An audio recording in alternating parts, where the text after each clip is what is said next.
안녕하세요. 법무법인청 곽준호 변호사입니다. 오늘은 피지 사건 항소심에서 감형받은 사례에 대해서 말씀드리도록 하겠습니다. 요즘에 상당히 많이 문의가 들어오는 사건이기도 하고 실제로 많이 자문을 해드리고 있는 사안이기도 합니다. 피지 사건을 우선 말씀드리자면은 피지 사건은 크게 두 가지로 문제가 되고 있는데요. 첫 번째로는 카드깡입니다. 카드깡은 피지 사건에서 가장 흔하게들 이슈가 되고 있고 사건화가 되어 있는 쟁점이죠. 카드깡에 대해서 말씀드리자면은 카드깡에 하고 나서 그 다음에 그 시기와 관련자들 카드 회사에 대한 가맹점 그리고 1차 피지, 2차 피지 다양한 논의에 따라서 피해자들이 달라지기도 하고 다양한 쟁점들이 생기기도 합니다. 일단 카드깡에 대해서는 잠시 접어두고 오늘은 가상 계좌가 보이스피싱이라든지 또는 토토 사이트에 쓰이는 경우에 대해서 말씀드리겠습니다. 저희가 오늘 말씀드린 이 사안은 가상 계좌가 보이스피싱에 사용된 사안입니다. 보이스피싱에 사용되어서 피해가 있다고 나온 사안이고요. 사실상 이 가상 계좌를 제공하는 입장에 있어서는 이 계좌가 대외적으로는 다른 물품 거래 계약 또는 서비스 계약에 사용된다고 나와 있기 때문에 피지사 입장에 있어서는 이 계좌가 불법적인 일에 사용되려는 것을 하나하나 다 체크하는 것이 어려운 점이 큽니다. 특히 1차 피지 회사들이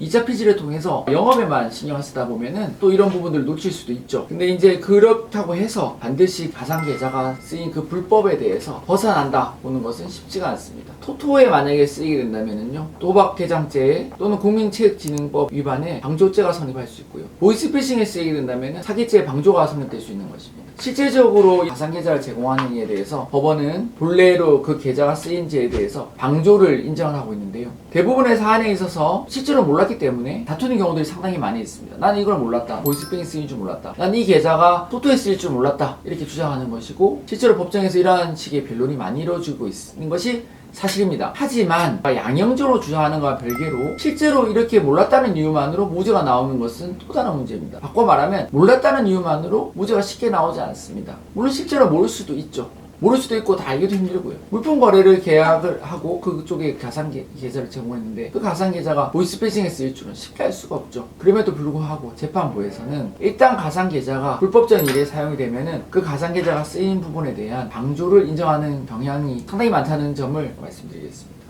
이 계좌들이 다양한 불법에 쓰이는데 주로 보이스피싱에 쓰이기도 하고 토토에 쓰이기도 하고 그렇게 하였습니다. 보이스피싱에 쓰였다고 한다면 사기죄의 방조가 되므로 인정을 하면서 합의하는 방법이 있지만 토토에 쓰였을 경우에 있어서는 사실상 인정하고 합의하는 방법으로는 감형이 조금 힘든 부분도 있습니다. 따라서 이 사안에 있어서는 이 계좌들 중에서 검사가 적시한 계좌가 실질적으로 우리 회사와는 관계가 없다는 점을 밝혀서 항소심에서 감형을 이끌어낸 것입니다.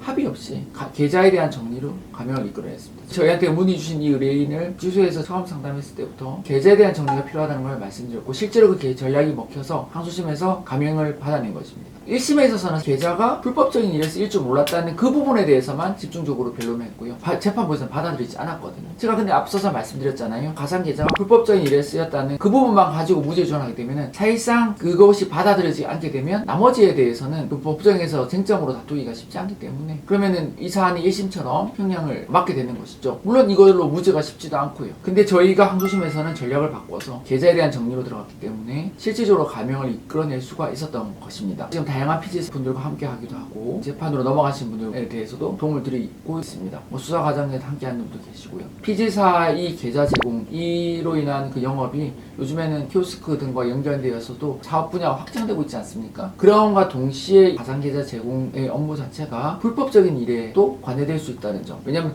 대포통장 사용이 점차 어려워지고 있으므로 이러한 다른 방도를 찾는 것이거든요. 사업을 하시면서 자문이 필요하시거나 또는 이런 일로 인해서 재판을 받고 계시다면 저에게 문의 주시면 친절히 상담해 드리도록 하겠습니다.